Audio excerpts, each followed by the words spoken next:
Greetings, welcome to the show. This is the overview, and I'm your host, Brother Mbogo. Today the topic is the Brics. Recently there was a Brics summit in Russia, so I'm going to be taking a look at that and ask the question, is Brics really bringing something that is new or an alternative type of world order, or is it a continuation of the Western-dominated world order? So I'll be looking at certain aspects of the declaration and some counter views in relation to this declaration and other perceptions basically of the United Nations in particular and its type of world order. So the BRICS term itself stands for Brazil, Russia, India and China, and this was coined back in 2001 by a Goldman Sachs executive when he wrote a document regarding evolving economies. So some of the, not more well known, the ones that are doing the best in terms of development, and those countries are the four that were mentioned. South Africa came in, or was invited to join the BRICS in 2010, and I think they attended their first BRICS summit in 2011. That was in China. Anyway, this declaration of the recent summit, which was in Russia, they call it the Kazan declaration because it was in the city of Kazan, or the region of Kazan in Russia. So this declaration, I'm going to run through some of the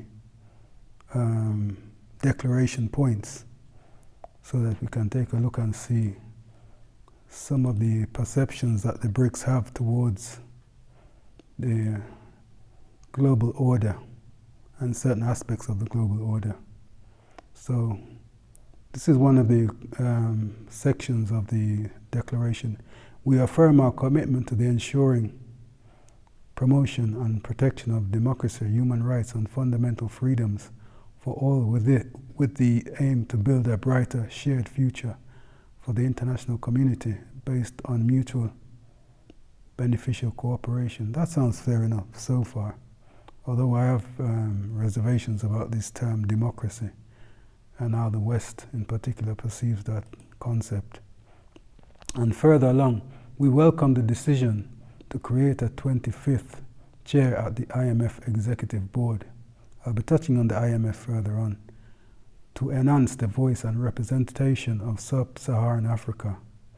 And going on, we acknowledge the urgency and importance of realignment in quota shares to better reflect members' relative positions in the world economy, because the IMF is structured in such a way that depending on the size of your economy or something like that, that can determine the amount of shares or voting powers that you have within the IMF management structure. And now I'll continue. We welcome the IMF Executive Board's ongoing work to develop, by June 2025, possible approaches as a guide for further quota realignment. The discussion should result in quota realignment that is fair and transparent, enhances the representation of underrepresented IMF members, and transfer a quota share from advanced economies to the least developed economies or less developed economies. So basically what they're saying is there's the idea of realigning the quota shares, because particularly Western economies are the ones with the dominant quota shares within the IMF structure, which gives them a greater say in how the IMF operates. And lastly, we affirm our commitment to maintaining a strong and effective global financial safety net with a quota-based, adequately resourced IMF at its center. We call for the reform of the Bretton Woods institutions, which includes increased representations of EMDCs in leadership positions to reflect the contribution of EMDCs to the global economy. We support a merit-based, inclusive and equitable selection process for the top positions at the Bretton Woods institutions, increased geographic representation and the role and share of women. Whether that will take place, we don't know, because these institutions were set up primarily by Western countries, so that there would be an international structure, yes, but it would have to be dominated by their powers. So they basically would control this so-called international system. So those are quotations from the declaration. Anyway, let me go back to the IMF. As I mentioned, they were talking basically about reforming the IMF. And it's structured in such a way that it benefits the Western economies. The IMF was formed along with the World Bank back in 1944 at the Bretton Woods Conference. It's called Bretton Woods because it was at a hotel called the Bretton Woods. And the mandate of the IMF was to promote global macroeconomic and financial stability. The difference between the IMF and the World Bank is the World Bank lends to it gives money basically for particular projects in terms of infrastructure, in terms of roads, education, sanitation, health, and so forth. Whereas the IMF will give money to mitigate your balance of payments in terms of when a country imports goods and exports, and there's a difference between the finances in terms of how much a country exports and imports. That imbalance, for example, if a country imports more than it exports, the IMF can give money towards assisting the country to mitigate that difference in its economy. So that's how the IMF mainly, it gives us advice as well, but it's mainly involved in macroeconomic assistance, whereas the World Bank can give to specific projects. But as I'll read, there are issues around how states but the terms and conditions behind how states can receive money from the IMF. So again, we go on. We recognize the crucial role of Brics in the process of improving the International Monetary Fund or International Monetary or Financial System with a view to making it more responsive to the needs of all countries. I'll explain that in a minute. Well, this will give some understanding of what that means. That was a quote from the Kazan Declaration, but the next part I'm going to read is from Science Direct, a social science research site, in which there was a paper called Structural Adjustment, Alienation and Mass Protest, because of this program of structural adjustment which the IMF and the World Bank uses when a country has taken a loan and is struggling to pay that loan. They have the tendency to come into the country, sit with the government, and basically instruct the country to cut its budget in certain areas of the economy, such as education or health or infrastructure, in order so that they can repay their loan. So basically they're interfering in the running of a country, mainly because they want to recoup the money that they have lent. First, this is that paper I mentioned. Structural adjustment may cause hardship effects because of fiscal restraint, public sector downsizing, price liberalization, foreign exchange policies, and privatizations.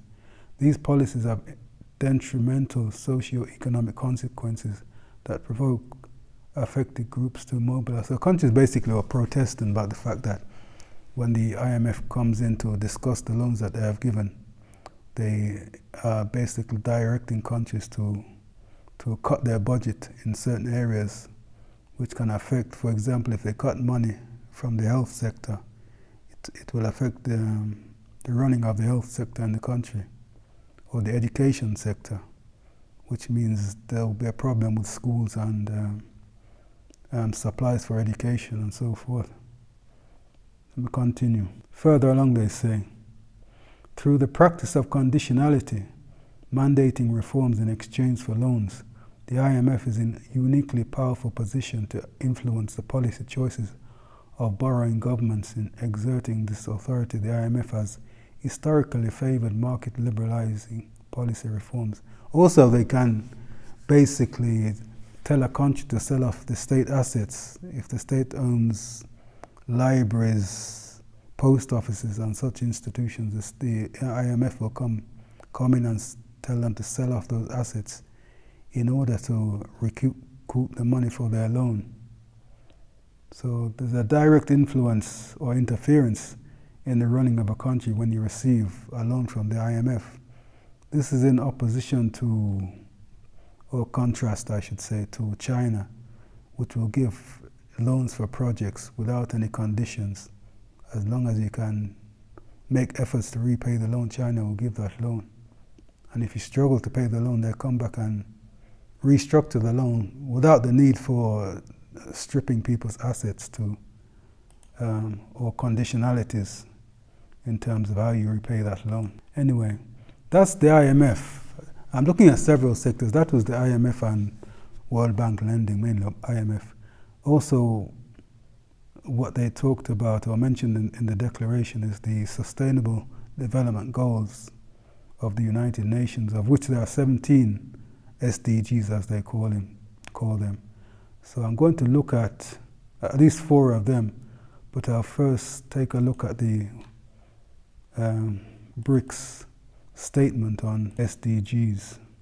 We stress the universal and inclusive nature of the 2030 Agenda for Sustainable Development and its Sustainable Development Goals, and that implementation should take into account different national circumstances, capacities and levels of development, whilst respecting national policies and priorities in conformity with national legislation. That sounds okay. However, when we begin to look at, well, first I'll go through the 17 the 17 of these Sustainable Development Goals. The first is no poverty. 2, zero hunger. 3, good health and well-being. Number 4, quality education. Number 5, gender equality. Number 6, clean water and sanitation. Number 7 is affordable and clean energy. Number 8, decent work and economic growth. Number 9, industry innovation and infrastructure. Number 10, reduced inequalities. Number 11, sustainable cities and communities. Number 12, responsible consumption and production. Number 13, climate action. Number 14, life below water, okay, in the seas. And then number 15, life on land. Number 16, peace, justice and strong institutions. And number 17, partnerships for the goals, or partnerships for attaining these goals, basically. Seems to be what they're saying there. Anyway, let me look at one of the 4 SDGs that there are certain comments on. This comment comes from, it's an article on the medium.com website for somebody who's looking at the SDGs and the comments that they had to make about them, or the problems that were seen about some of these SDGs, or as to whether they can be actually attained. One of the most problematic goals is SDG number 8. This is about decent work and economic growth. This target of 7% annual growth, which is something that they see as supposed to be continuous for society to develop. The concept itself of continuous economic growth for a society of a particular range. The question is whether that is viable. It can be viable for a developing country to a certain extent, but all countries develop at a different rate. So if you set a target of 7% and countries don't meet that 7%, then they can be defined as people are not meeting the development goals. Of course, this goal doesn't really count for developed countries, because most developed countries now don't come anywhere near that 7%. There's some are in the region of 2 to 3%, because they're fully developed. A country will develop faster, and there's more to develop basically when it's still at an early stage of development. But when it reaches a certain level, the development will slow down, because there's not so much to do to develop the country.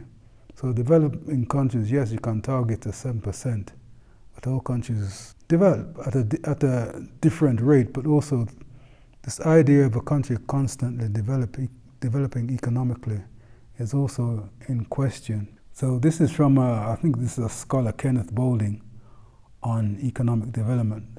Anyone who believes in indefinite growth on a physically finite planet is either mad or an economist. So basically what he's saying here is that there's no infinite growth or continuous growth because the resources on the planet itself are limited. So there'll be a stage where development will slow down basically as resources begin to dry up. Unless of course you decide to start looking after your resources, which means the development of a country will have to be restricted for the sake of looking after the environment and the planet's resources. Anyway, SDG number 16, peace and justice. If risks and benefits are unfairly distributed in business, no amount of philanthropy or development aid will be able to address inequality and violence. But if risks and benefits are distributed in a socially and environmental way, environmentally just way, then we may achieve peace. Peace in a world, if you look at the world even today, in certain areas of the world there are wars. But the wars, we look at two of the main wars, the one in Israel or West Asia and the one between Russia and Ukraine. Both of these are instigated by Western intent to control and dominate or stir up trouble, as in the one in Ukraine. They want to topple Russia. In West Asia, it's European Jews again who want to take over the territory of other peoples. So when you're talking about peace and justice, yes, you can say justice because the people who are being genocided in Gaza and West Asia are not obtaining justice. And although people see Russia as the aggressor, maybe there's a case there for justice for the people in eastern Ukraine, the Russian ethnic Russians in eastern Ukraine. And other parts of the world, if you look at Sudan, for example, there are also arguments that the genocide that is taking place there has also been stirred up by outside parties. So when you talk about peace and justice and the United Nations involvement in seeking out solutions for those problems, that's a weakness of the UN. I'll be going on to that a little later on. So anyway, let's move on to SDG number 3, good health and well-being. No amount of medicine, vaccines and biotech will cure a sick society with a sickening environment, but if we have a healthy society and thriving environment, we can surely afford to give medicine to those who truly need it. But in this imbalanced world where they deceive people that their traditional medicine doesn't work and they should be taking this pharmaceutical Rockefeller design type of medicine, which has some effect, but they also have a lot of side effects. And they're mainly used because these big corporations want to make their money. These pharmaceutical industries are looking for profit mainly. They can even go to the extent of forging reports claiming that their products have no side effects or minimal side effects in order to sell that product. So it's also about population control. In terms of the vaccines, well, I'm going to touch on the vaccines in a while, so I'll leave that for now. And that was number 3, and I think this may be the last one. SDG number 2, zero hunger. Instead of food sovereignty, for example, they're talking about the UN giving free pass to corporations delivering high sugar food to young children and disguising this as ending hunger rather than relieving hunger. Such actions deepen child obesity and diabetes. And they're talking about Mexico as an example here. But even the World Food Program itself, which provides food to emergency situations, a lot of the food they receive in donations is from the US and these countries that grow genetically modified crops. So food aid given to countries around the world where there are issues in terms of starvation or there's some kind of famine or whatever, they're going to be fed chemically adjusted foods or chemically modified foods, which are known in fact I'll do a program about that in the future, are known to have certain problems. And even the crops that they're encouraging farmers to use in terms of GMO seeds, their yield is not as good as the natural seeds that the farmers have been using. Only for the yield for the first 1 or 2 years may seem to be better, but over a period of time, the yield will decline from the GMO seeds. So those are 4 areas in terms of zero hunger, the type of food that is given to the people in areas where there are starvation or threat of starvation, you have to be careful about. Then health, again, the pharmaceutical industry that want to control the pharmaceutical sector, and they want to prevent people from using or deter people from using their traditional medicine. But in poorer countries, people will continue to use their traditional medicine because the Western alternatives are too expensive, basically, and they find that many times they take the Western alternative and it doesn't work, so they have to turn to their traditional products, traditional herbs. Peace and justice, as I mentioned, there are wars around the world where people are not getting their justice, and the UN is basically, I would say non-existent. It exists in the region, but it's unable to actually do anything to benefit the people that need it. So basically the UN in certain aspects, I'll be mentioning that in a while, but the UN is not, although an international body, it's almost useless in certain circumstances. And the 4th aspect, or subject I should say, is this carbon markets. This is to do with the environment and the amount of carbon dioxide in the atmosphere. So there are certain goals in regard to that, and one of the strategies is this carbon markets where you, for example, a company that produces a certain amount of carbon dioxide as waste in its industry will pay another company to cut down on their production of carbon dioxide or carbon emissions, so that their company, the company that's buying or giving money to the other corporation, doesn't have to. So it's paying somebody else to cut down on their carbon emissions, so that they don't have to. So what the argument is here, well, first I'll read the Kazan statement on it, and then we'll deal with the people who disagree.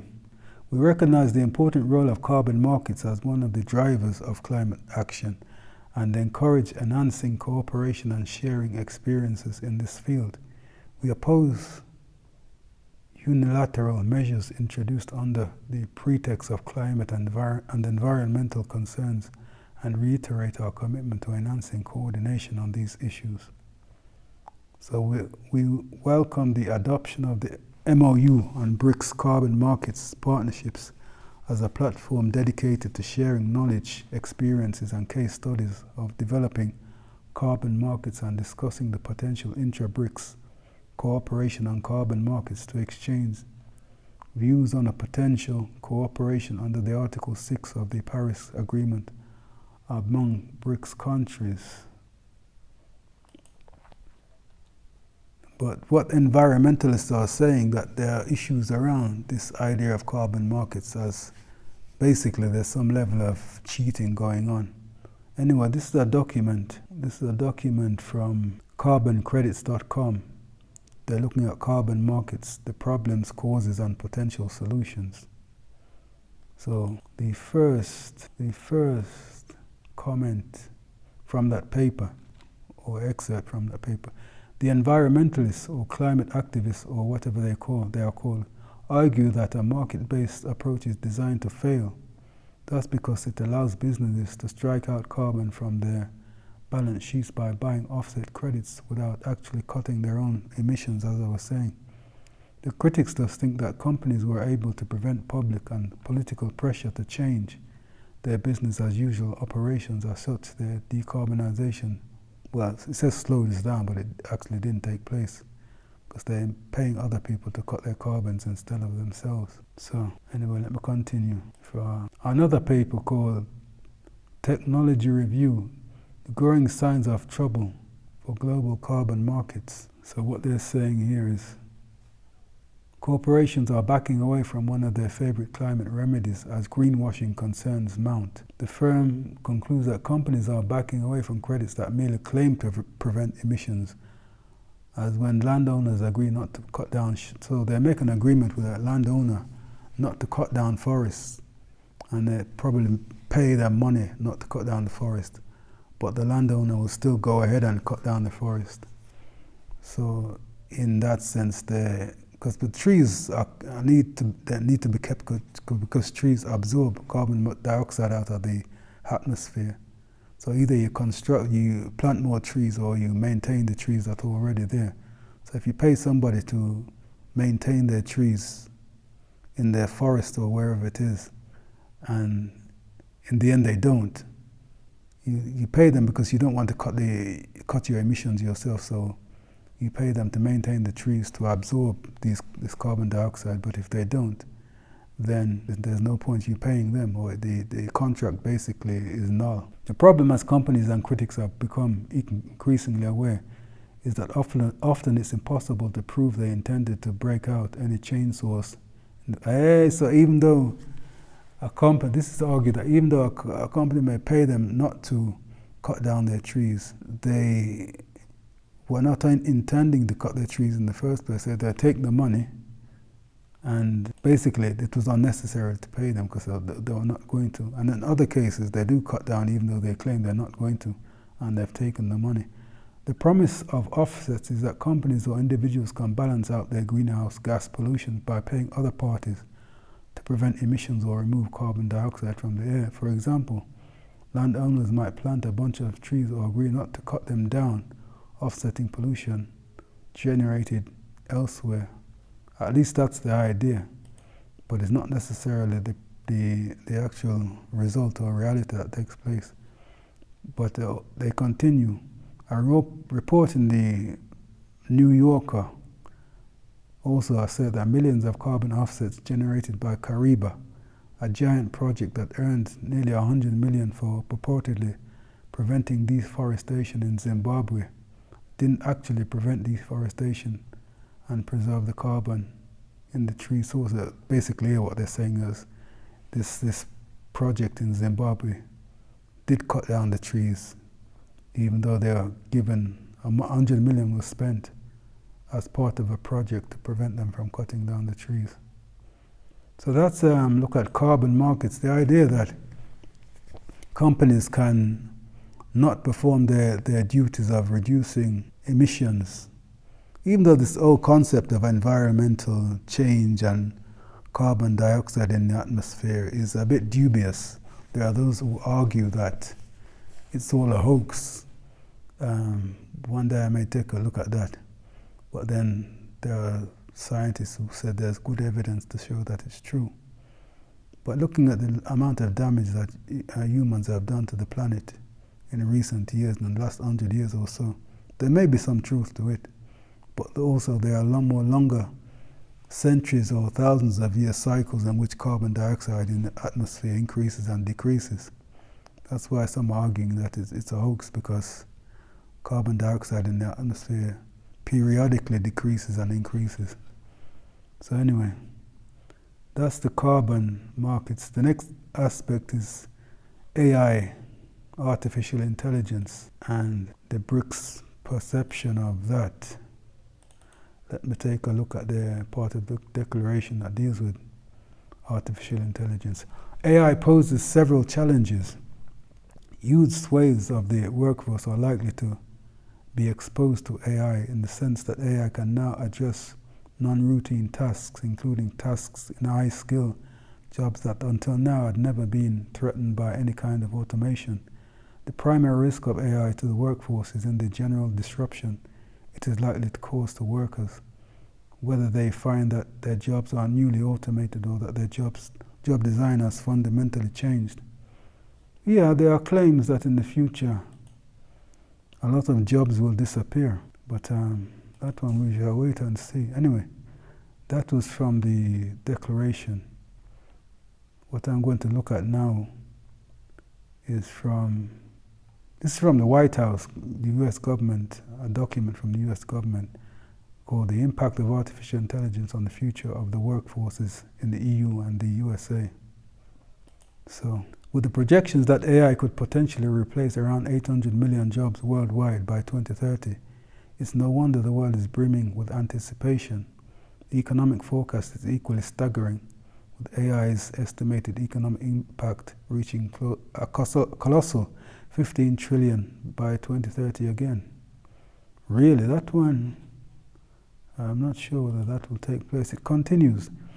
Did you know that 30% of workers worldwide fear that AI might replace them? Yeah, well, some people do. Even myself, the work I do, I'm worried about. Even journalists, because I've seen articles written by AI.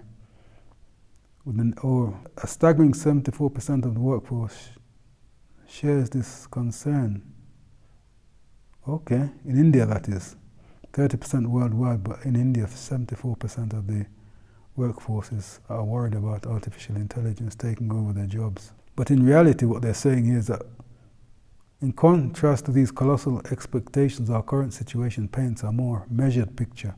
14% of workers have experienced job displacement by AI, due to AI, suggesting that the present impact is somewhat more restrained than that are anticipated.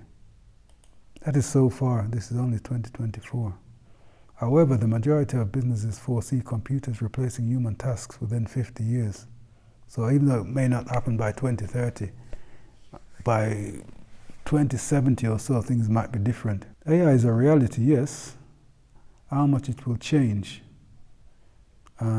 society, that one is for the future. Some argue that it won't make that much difference, that they'll develop AI in terms of how it can assist humans in the workplace, while others are fearing that it will take human jobs. I think there'll be some aspect of both, but I think the threat to humans actually losing their jobs is much higher than people think at the moment, because people look at AI in terms of how it is now, but how they're intending to develop it, then they're looking to develop something that almost mimics a human, that can behave, supposedly think and act like a human. And putting that in a workplace will be cheaper than hiring an actual human worker. Recognizing that rapid technological change, including the rapid advancement of artificial intelligence, has the potential to bring new opportunities for socio-economic development around the globe, we encourage more international discussions. We support the UN. This is the Kazan Declaration. We support the United Nations to play an important role in the global AI governance and welcome the UN General Assembly Resolution A-Res-78-311 entitled Enhancing International Cooperation and Capacity Building of Artificial Intelligence, which was adopted by consensus. So even Brics is adopting this concept of artificial intelligence. So I think Brics, well, I'll talk about it in a minute, but Brics in some ways is looking to reform certain aspects of the global order. But a lot of the global order, I think, will remain the same. We look forward to Brics cooperation to help developing countries strengthen their AI capacity building. We encourage consultants on AI topic, including the establishment of Brics Institute of Future Networks. That's also an AI project, it seems. So the Brics, in terms of artificial intelligence, seems almost to be on board with the broader Western-dominated idea of where technology is taking the world.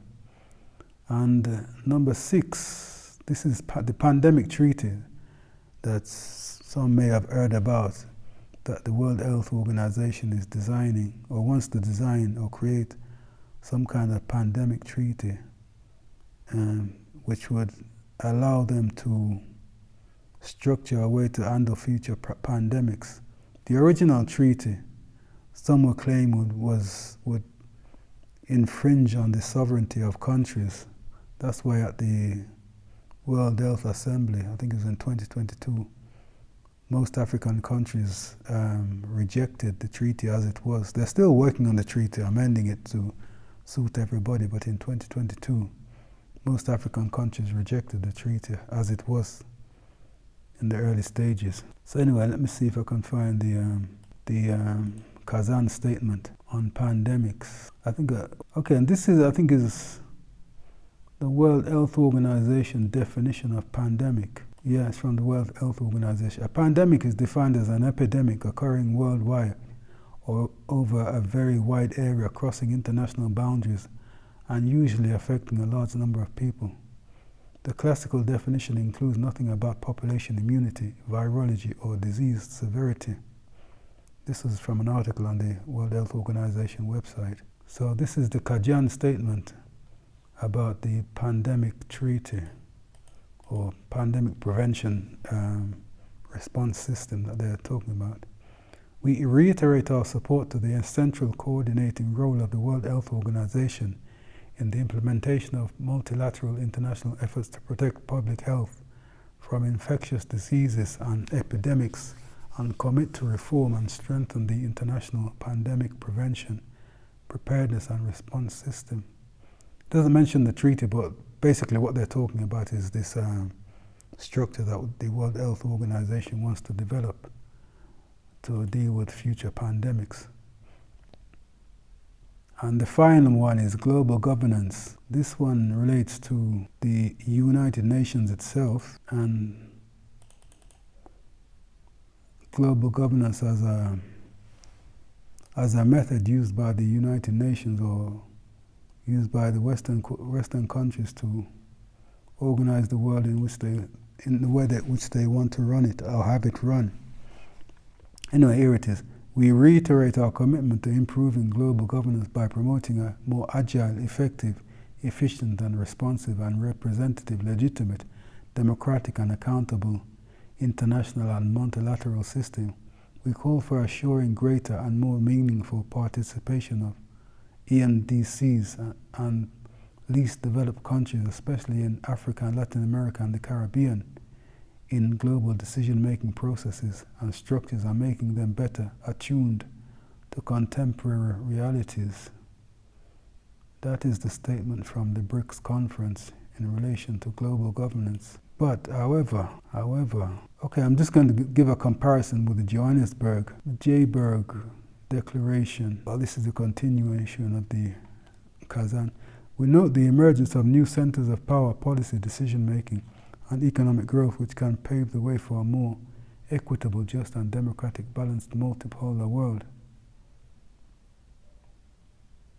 So basically, BRICS recognizes the United Nations and the current structure of the world, but it sees that there are certain reforms required in order for the least developed countries and less developed countries to have a greater say in how the world is organized. But I'll continue. This is from the Johannesburg BRICS meeting was in 2023, and it mentions a similar idea.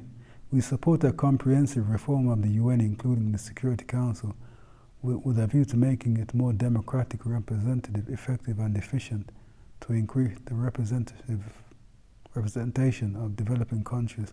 So the whole concept is BRICS is to have the United Nations remain as the United Nations, but to reform it to the extent that the wealthy countries have less say, and it's more, I don't like to use the word democratic, but it's more equal in how it is run. Even though I can't see that happening, the United Nations itself came out of the previous League of Nations, and the League of Nations came out of the Concert of Europe, which the Concert of Europe was formed in 1815 after the European War, or the Napoleonic War of that time. And it lasted until, I think, up to 1914, with the outbreak of the First World War. After the First World War in 1920, on the 10th of January, the League of Nations was formed. This League of Nations was formed, but I don't think there were any African countries. I think Ethiopia was the only African country that was a part of the League of Nations at that time. Maybe South Africa, apartheid South Africa. And then in 1945, on the 26th of June, was formed the United Nations. All of these have one thing in common. They were formed primarily by European powers as international bodies, which was meant to be dominated by these Western powers, because they saw themselves as the great powers of the day, or great powers of the world, who were forming an international system in which they would coordinate the world's activities. Other countries would have a say, but they, of course, would be the ones who would control the direction of things. So that is the background to the United Nations and this so-called global governance idea. There's no real genuine global governance structure at the moment, which was formed by all countries in the world, seen as only certain major powers have been the ones to determine what it should be called, how it should be formed, and so forth. Even the basic charter of the United Nations is based on individual rights, which is a Western concept. The United Nations is the institutional embodiment of the West's desire to preserve the international order in which it has played a leading role for more than 500 years. That is why it is fundamentally important for the United States and Europe to maintain their majority in the Security Council. This is what ultimately makes it possible to effectively control the working bodies of the UN.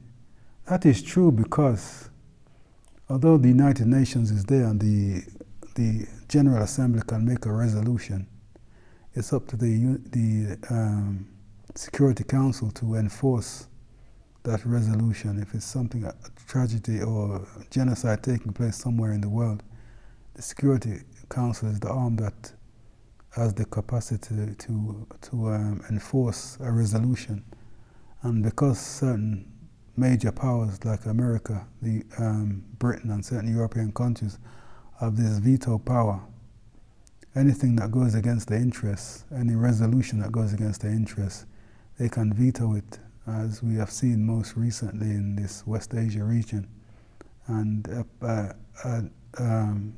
tragedy can continue simply because it is their ally that is committing the tragedy or the genocide. Anyway, now we can truly say that the UN system is in crisis. The main reason for this is the general loss of the West's ability to bolster its institutional capabilities with the resources needed for unchallenged global leadership. That means things are changing, basically.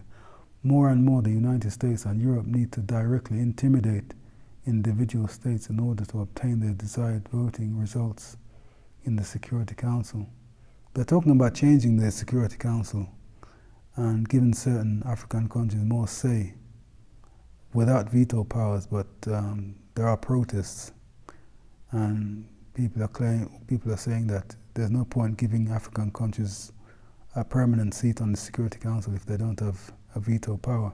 But personally, I think they should get rid of the veto power entirely and make any resolution enforceable if the majority of the people on the Security Council vote to enforce a resolution, then that's the way it should go.